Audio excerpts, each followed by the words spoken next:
Epístola aos Hebreus, capítulo 12, versículos 28 e o 29.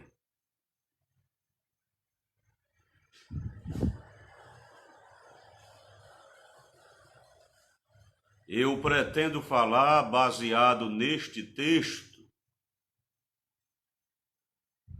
acerca de três verdades grandes. Epístola aos Hebreus, capítulo 12, versículos 28 e o 29.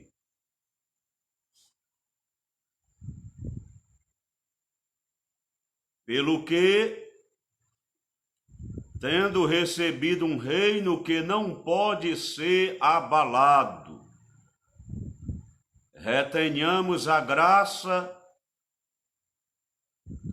pela qual sirvamos a Deus agradavelmente, com reverência e piedade, porque o nosso Deus é um fogo consumidor.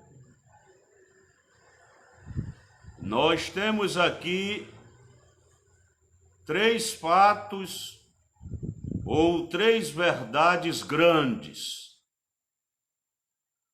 O primeiro fato, um grande privilégio. Qual é o grande privilégio? Ter recebido um reino. O segundo fato, ou verdade grandiosa, é uma grande necessidade. Qual é a grande necessidade? Retenhamos a graça. O terceiro fato grandioso, ou a terceira verdade grandiosa desse texto, é uma grande possibilidade. Qual é a grande possibilidade?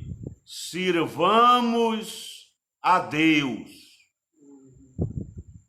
Como servir a Deus?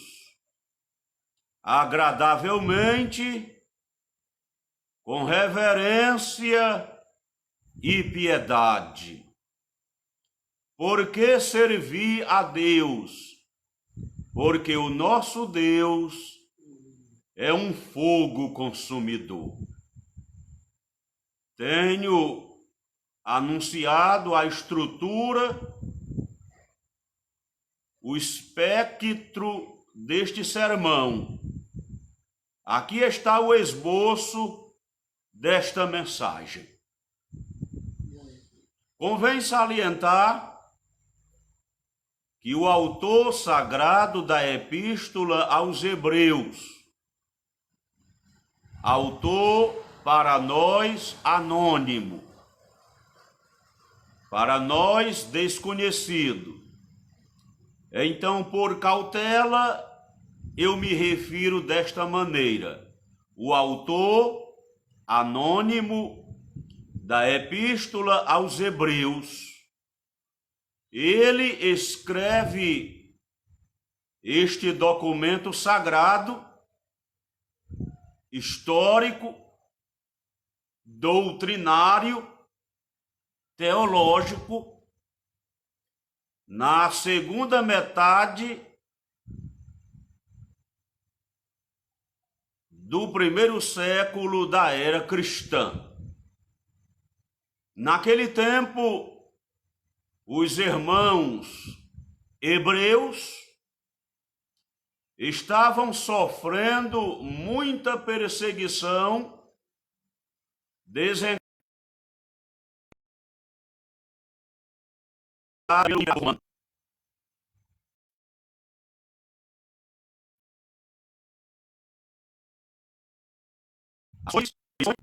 Expoliação dos bens, vitupérios, e até sendo mortos por causa do Evangelho.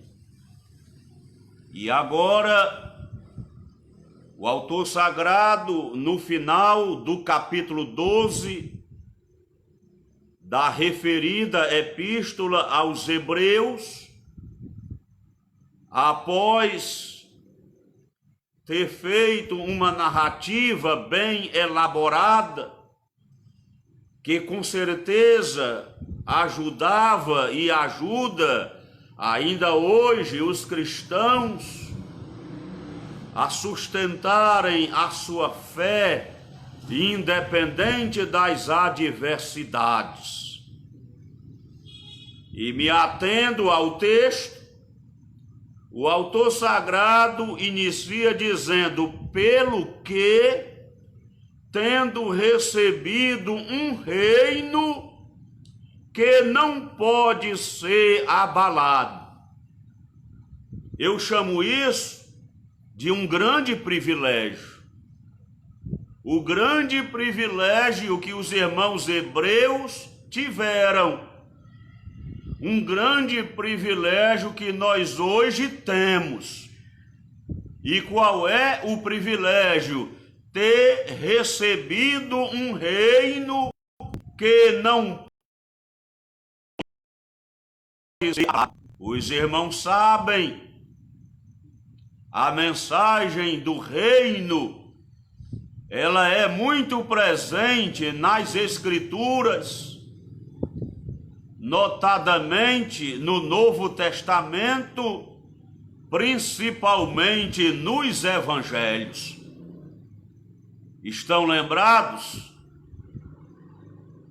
João o Batista, aquele que haveria de preparar o caminho para o Messias, como assim foi profetizado nas Escrituras, quando João o Batista aparece no deserto da Judeia, ele aparece pregando a mensagem da chegada do reino. Estão lembrados? João Batista dizia, por exemplo, Mateus, capítulo 3, e o versículo 2, ele pregava e advertia-os, dizendo: arrependei-vos, porque é chegado o reino dos céus. A base da mensagem de João Batista era o arrependimento e a chegada do reino de Deus.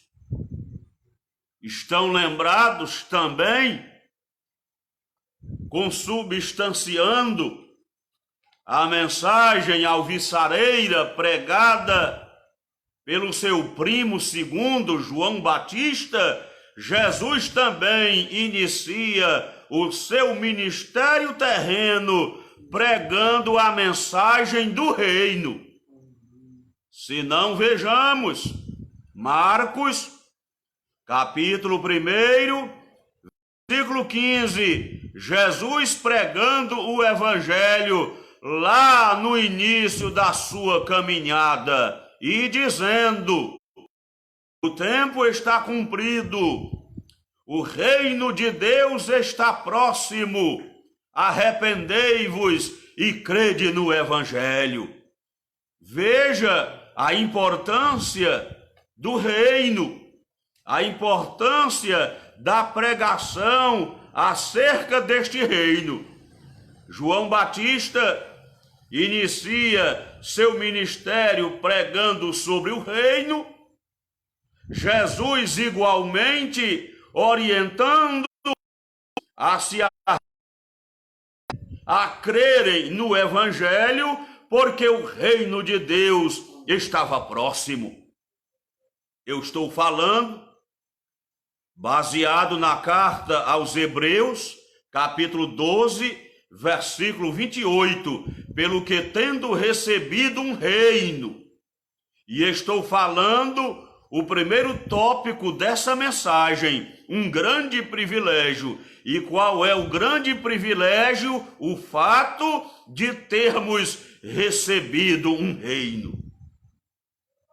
Jesus prossegue dizendo aos seus discípulos, Lucas, capítulo 17, versículos 20 e o 21.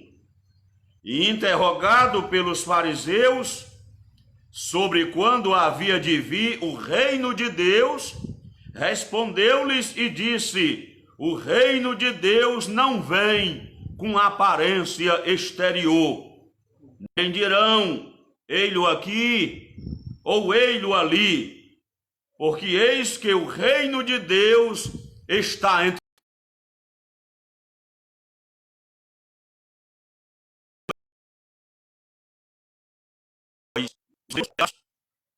em saber quando haveria de vir o reino.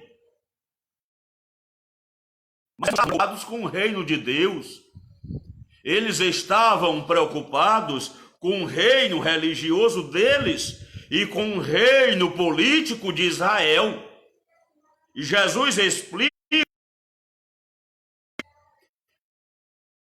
o reino de Deus não virá com aparência exterior. Aí ele diz que o reino de Deus está entre vós. E agora, ainda no Evangelho de Lucas, capítulo 12, versículo 32, Jesus diz aos seus discípulos: não temas, pequeno rebanho, porque a vosso Pai agradou dar-vos o reino. Que verdade maravilhosa! Jesus dizendo aos seus, Jesus dizendo aos escolhidos, aos chamados, aos vocacionados, Jesus dizendo à sua nação eleita: não temas, ó pequeno rebanho, ao Pai agradou dar-vos o reino. Que privilégio maravilhoso o fato de termos recebido em parte o reino. Passarei agora a citar, à luz das Escrituras, muitas características deste reino. João Batista aparece pregando a chegada do reino e o arrependimento. Depois, Jesus aparece pregando o arrependimento, o crer no Evangelho e a chegada do reino. Jesus depois afirma que o reino não vem com aparência exterior, o reino está entre vós. Jesus depois traz a boa notícia: não temas, pequeno rebanho, ao Pai agradou dar-vos o reino. Em que consiste este reino? Quais as características, as peculiaridades deste reino? O apóstolo Paulo fala em Romanos, capítulo 14, e o versículo 17. Ele vai dizer o que é o reino de Deus. Mas antes de dizer o que é o reino de Deus, ele vai dizer o que não.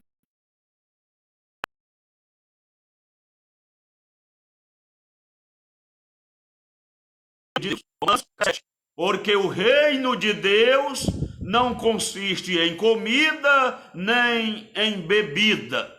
Quer dizer, Paulo está dizendo que o reino de Deus não é material, porque a comida e a bebida são romanos, que o reino de Deus não é comida e nem bebida. Ele está dizendo nas entrelinhas que o reino de Deus não é material. Ele está dizendo que o reino de Deus é imaterial. A seguir, na narrativa, ele afirma: Mas o reino de Deus é justiça, é paz e é alegria no Espírito Santo. Significa dizer que, tendo recebido o grande privilégio da concessão do reino de Deus aqui na terra, significa dizer que agora nós vivemos uma vida em justiça, uma vida em paz e uma vida alegre, alegria provida pelo Espírito Santo de Deus. Ainda sobre este reino, primeira epístola de Paulo aos Coríntios, capítulo 4, versículo 20. Porque o reino de Deus não consiste em palavras. Você observe, prezado irmão, prezado ouvinte, que geralmente quando Paulo vai usar de argumentos acerca do que é o reino, ele mostra primeiro o que não é o reino. Novamente, o mesmo autor, ele diz o que não é o reino. Ele diz que o reino de Deus não consiste em palavras. Quer dizer, o reino de Deus não consiste em teorias. O reino de Deus não consiste em filosofias. O reino de Deus não consiste em falácias humanas. O reino de Deus não são discursos evasivos. O reino de Deus, ele não consiste em palavras, ele consiste em virtude. Virtude aí, irmão, é a virtude que significa literalmente o poder do Espírito Santo. Apóstolos, capítulo 1 e o versículo 8. Mas recebereis a virtude que há de vir sobre vós, e ser-me-eis minhas testemunhas, tanto em Jerusalém, como em toda a Judéia e Samaria, e até aos confins da terra. A palavra virtude, literalmente, traduz-se do grego dunamis, que significa poder. Significa dizer, meus irmãos, que o reino de Deus não consiste em palavras. O reino de Deus consiste em poder. Razão pela qual o apóstolo Paulo, novamente, me sirvo das ideias doutrinárias do apóstolo Paulo, segunda aos Coríntios, capítulo 2, e o versículo 4, quando ele fala com propriedade acerca de verdades gloriosas, retificando, ou seja, corrigindo, 1 aos Coríntios, capítulo 2, versículo 4. A minha palavra e a minha pregação não consistiram em palavras persuasivas de sabedoria humana, mas em demonstração de espírito e do poder. O apóstolo Paulo diz aos irmãos coríntios que a sua palavra, a sua pregação, não consistiram em palavras persuasivas de sabedoria humana. Ele não confiava na oratória, na homilética, na eloquência, não. A sua palavra a sua pregação não consistiram em palavras persuasivas de sabedoria humana, mas em demonstração de espírito e de poder. Sabe o que Paulo estava dizendo?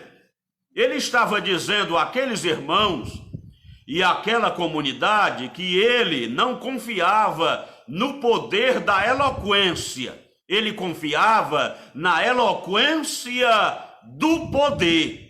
O que faz a diferença na nossa vida é o poder de Deus. O que faz a diferença no nosso ministério é o poder de Deus. O que faz a diferença na nossa caminhada, na nossa igreja, é o poder de Deus. O autor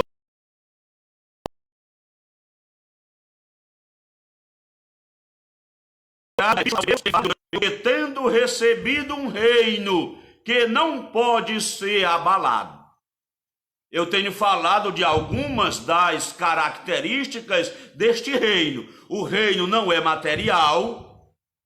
O reino não consiste em palavras de sabedoria humana. O reino é justiça, é paz, é a alegria do Espírito Santo. O reino de Deus não vem com aparência exterior. O reino de Deus está entre nós.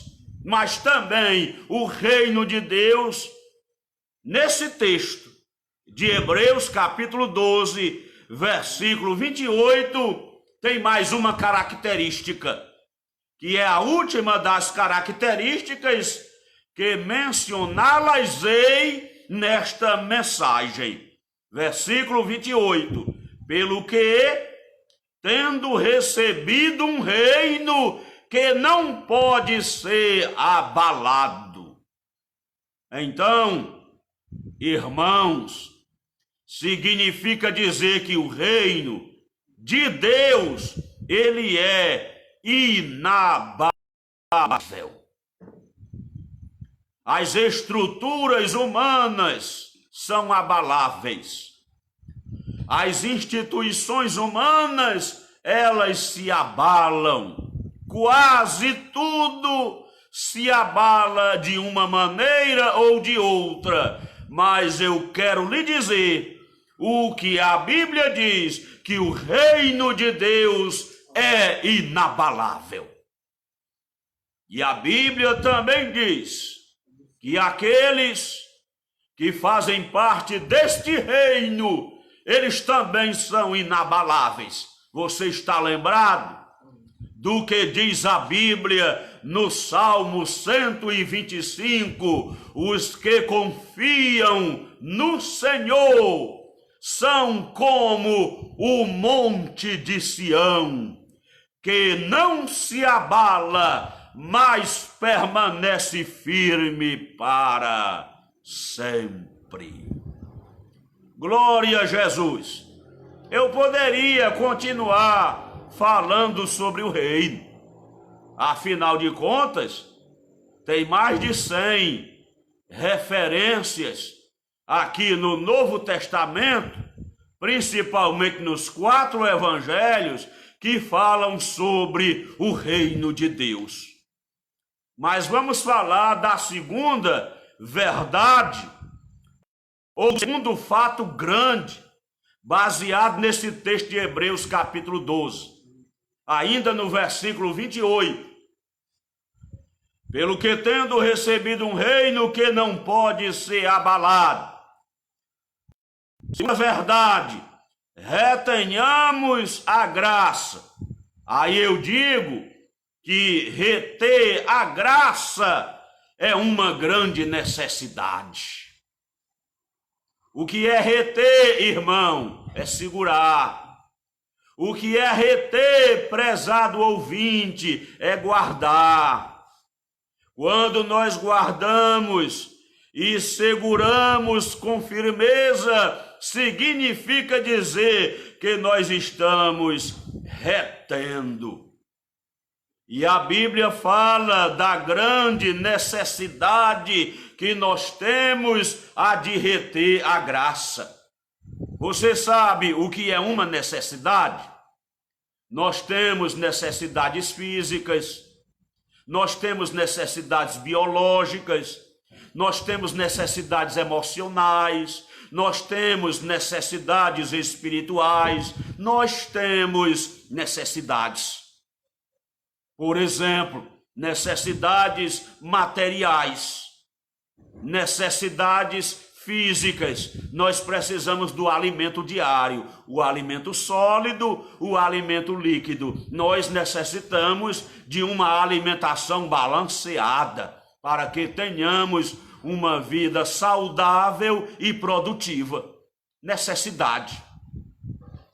Mas Jesus diz que nem só de pão viverá o homem, mas de toda palavra que procede da boca de Deus. Qual é a necessidade que nós temos? A de reter a graça. O que é a graça? É o favor imerecido de Deus. O crente que não retém a graça, ele não prospera, ele não produz, ele não dá fruto, ele não cresce, ele não desenvolve, ele fica raquítico, anão, atrofiado, nanico.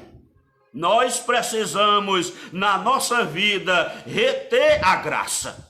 A Bíblia fala em Atos dos Apóstolos, capítulo 4 e o versículo 33, eis o segredo da igreja primitiva. O que é que está escrito em Atos dos Apóstolos, capítulo 4, versículo 33? E em todos eles havia abundante graça. O segredo na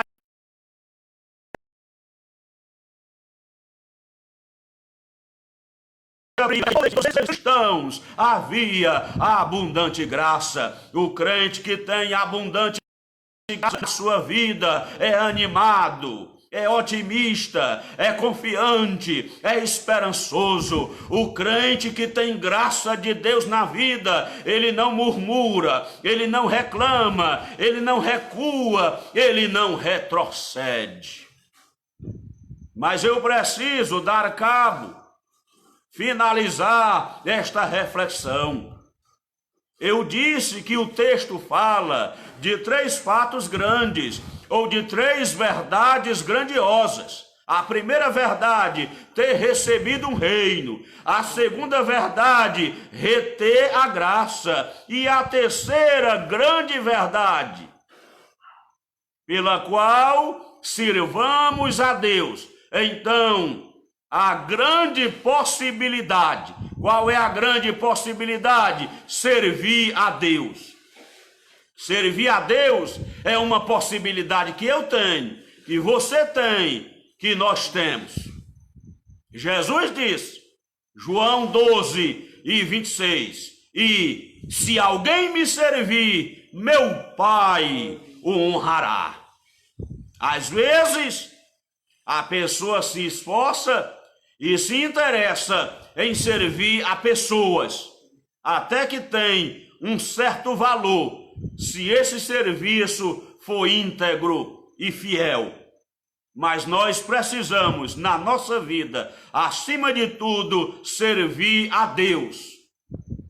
Servir a Deus é uma possibilidade que nós temos. No texto, ele fala, retenhamos a graça, pela qual sirvamos a Deus. Aí ele vai mostrar como servir a Deus agradavelmente, com reverência e piedade ou santo temor. Não é apenas servir a Deus, é como a pessoa está servindo a Deus. Nós precisamos servir a Deus agradavelmente. Sabe o que é servir a Deus agradavelmente? É servir a Deus voluntariamente. É servir a Deus de todo o coração. Também o serviço a Deus, além de ser voluntário, além de ser agradável, de coração, deve também ser um serviço reverente. Existem pessoas que querem servir a Deus, mas não têm a reverência devida. O que é a reverência? A reverência significa respeito. Devemos servir a Deus com todo respeito, com todo denodo, com todo desvelo, com toda a reverência. E, finalmente, devemos servir a Deus com piedade. O que é a piedade? É a devoção, é o apego àquilo que é sagrado. Finalmente, para finalizar, já temos falado do grande privilégio, ter recebido um rei, da grande necessidade, reter a graça, da grande possibilidade, como servir a Deus agradavelmente,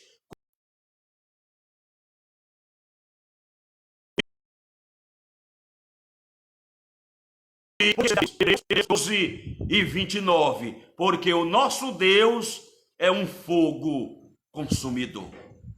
O nosso Deus merece o nosso melhor, o melhor da nossa vida, o melhor do nosso tempo, o melhor dos nossos esforços, o melhor do melhor. Que Deus nos abençoe, guarde essa palavra em seu coração. Amém. Graças a Deus.